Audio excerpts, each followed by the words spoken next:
các bạn là hàng không nha. Các bạn thêm lươn không? Đấy, Lấy ống luôn luôn. này ông luôn đi tập. Đấy, số hết rồi nha.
Xin chào các bạn nha.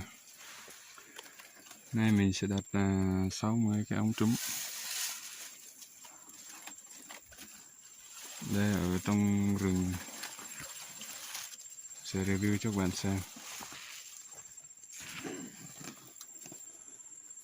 Đây trong rừng sâu luôn các bạn.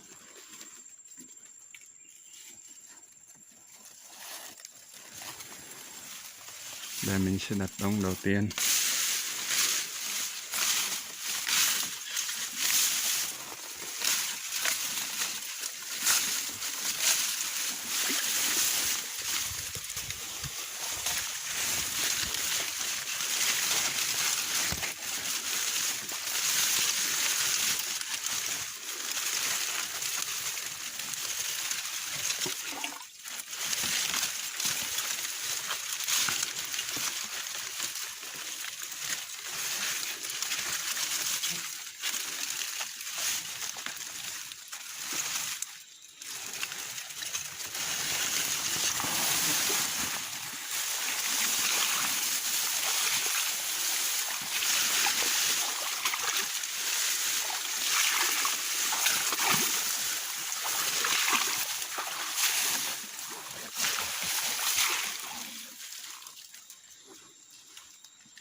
Ống thứ hai.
Rồi xong ống thứ hai.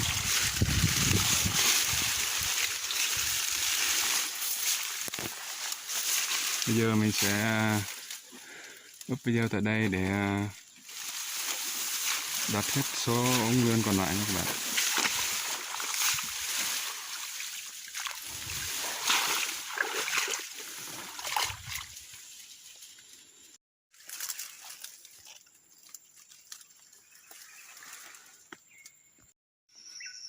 cho các bạn nè.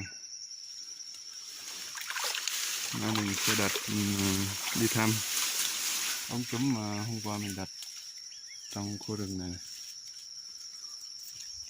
Đây.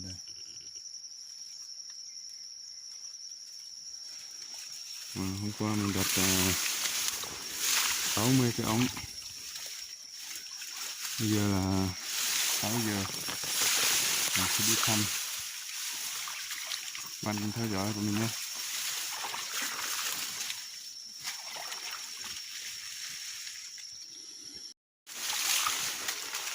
Đây là ống đầu tiên đó các bạn.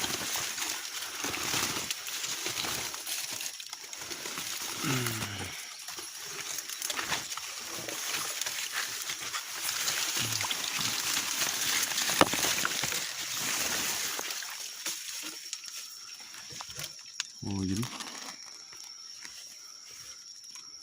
Có hàng rồi nha các bạn. Đó. Đó. Rồi, đầu tiên được. Đúng rồi.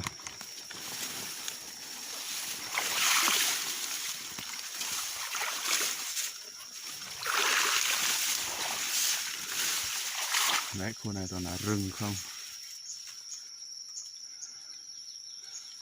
Đấy, trời đang còn sương mù.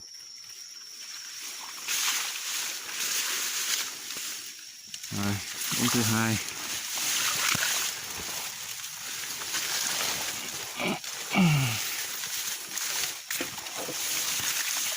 Nhẹ quá.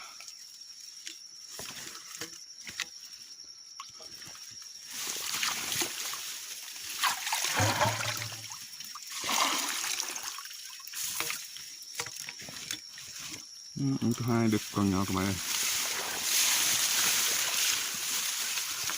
2 ống.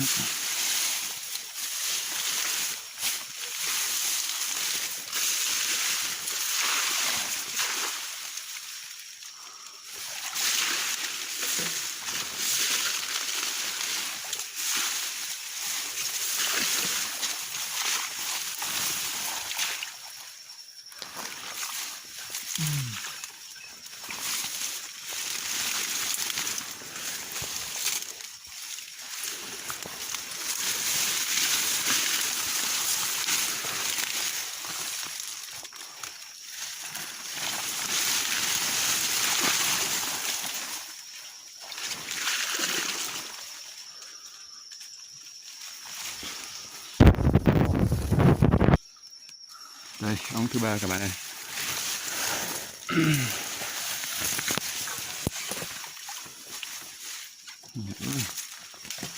Rồi, được. Này, ống thứ ba trúng nha các bạn.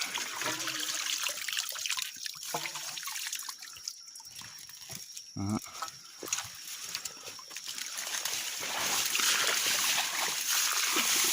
Ống thứ ba.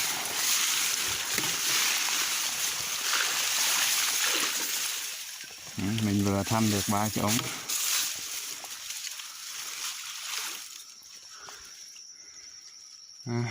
Bây giờ mình sẽ up video tại đây nhé các bạn.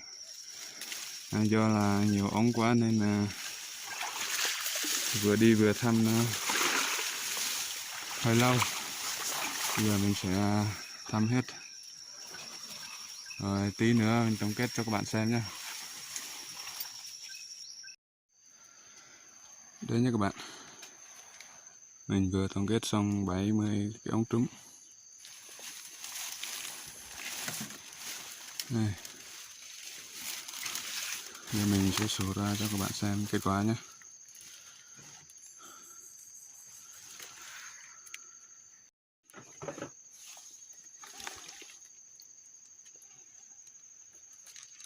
Khách đúng cái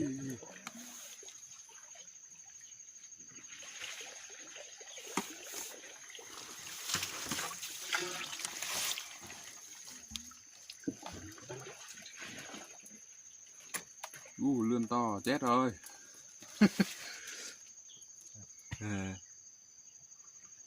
Đây lươn to khủng nhá các bạn. Đây. Một con đầu tiên. Ôi mà plạt. trăng hay hết rồi thứ Bon chỉ cái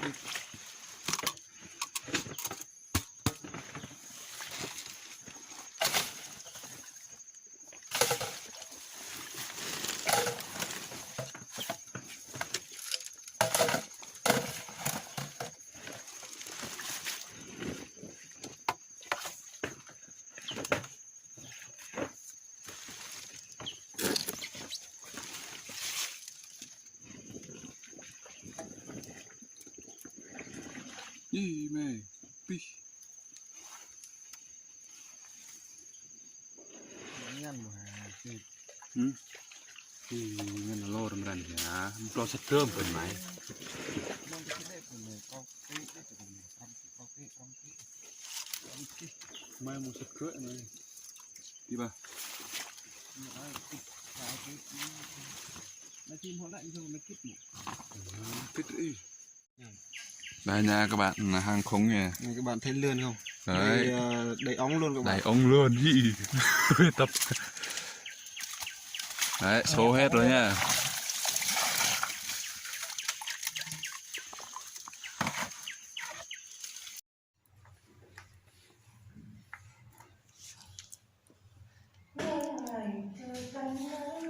Chị đồng người chị đồng biết không biết vươn không biết không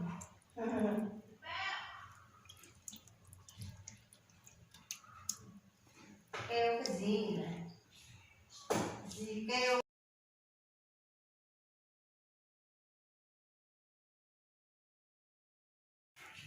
lươn to nha các bạn đây rót này thôi 1 kg 200 nha mà tao cân cân cân chi tầm mỹ